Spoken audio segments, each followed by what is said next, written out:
Behind every great man is a woman rolling her eyes. Either you're the one erasing or you're the one being erased.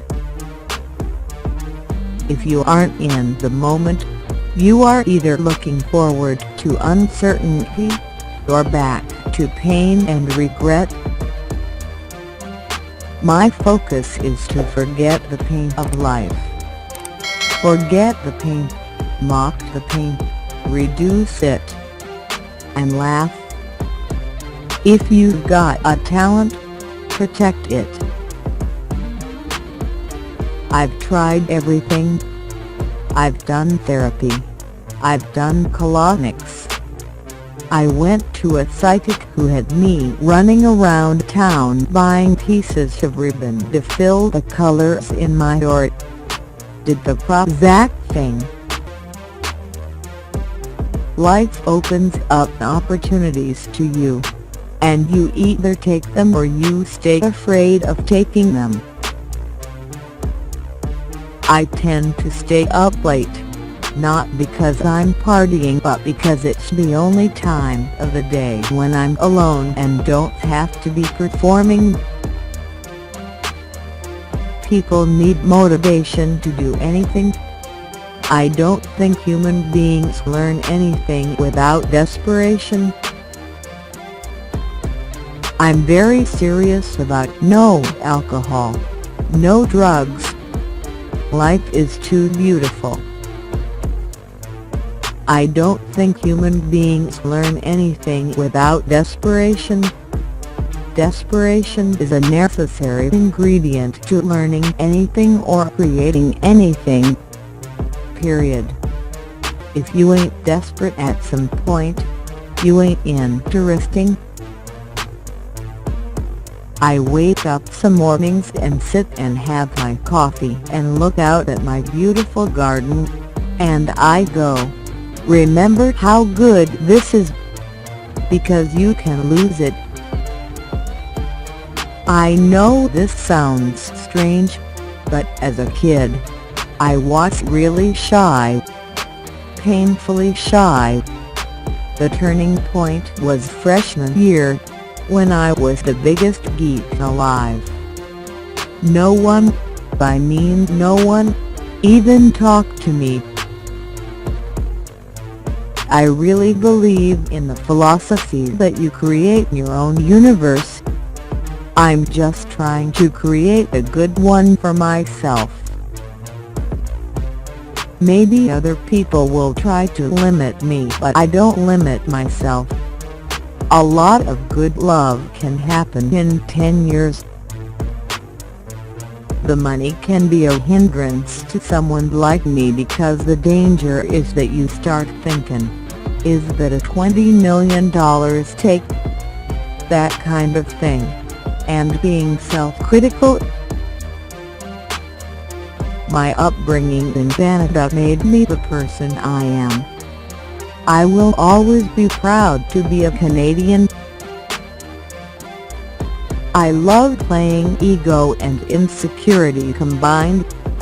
Life is an ordeal, albeit an exciting one, but I wouldn't trade it for the good old days of poverty and obscurity.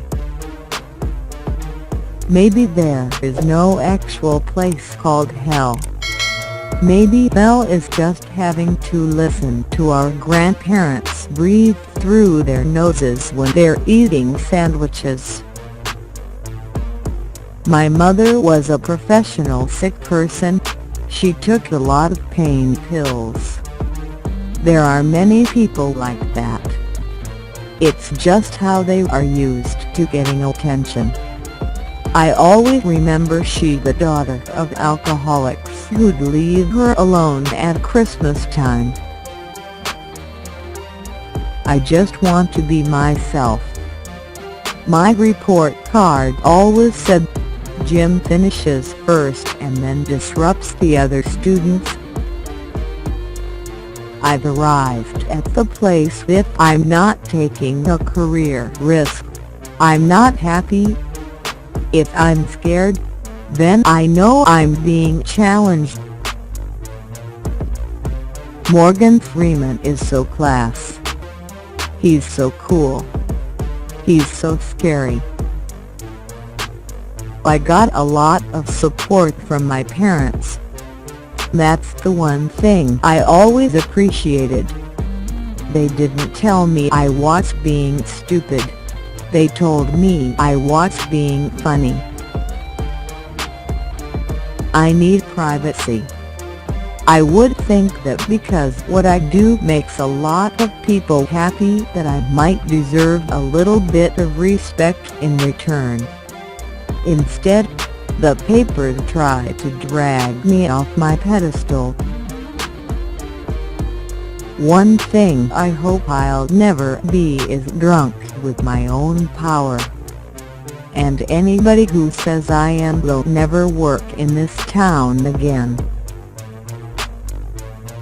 I really want to lunch somebody. I do. I just don't know if it's possible forever and ever. But, you know, you can't be a star at home. Creative people don't behave very well generally. If you're looking for examples of good relationships in show business, you're gonna be depressed real fast. I don't have time for anything else right now but work and my daughter. She's my first priority.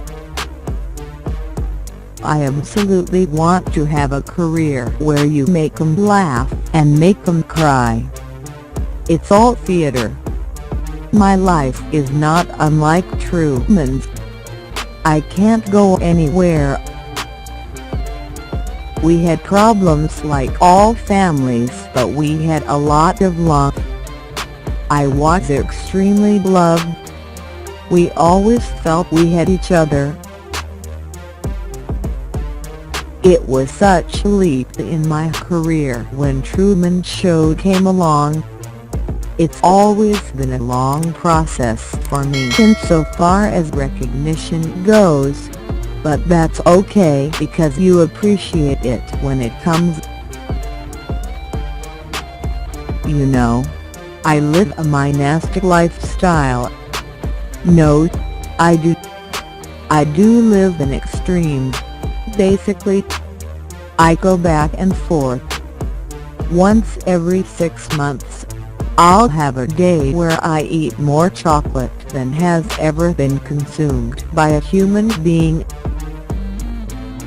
I don't care if people think I am an overactor, as long as they enjoy what I do. People who think that would call Van Gogh an overpainter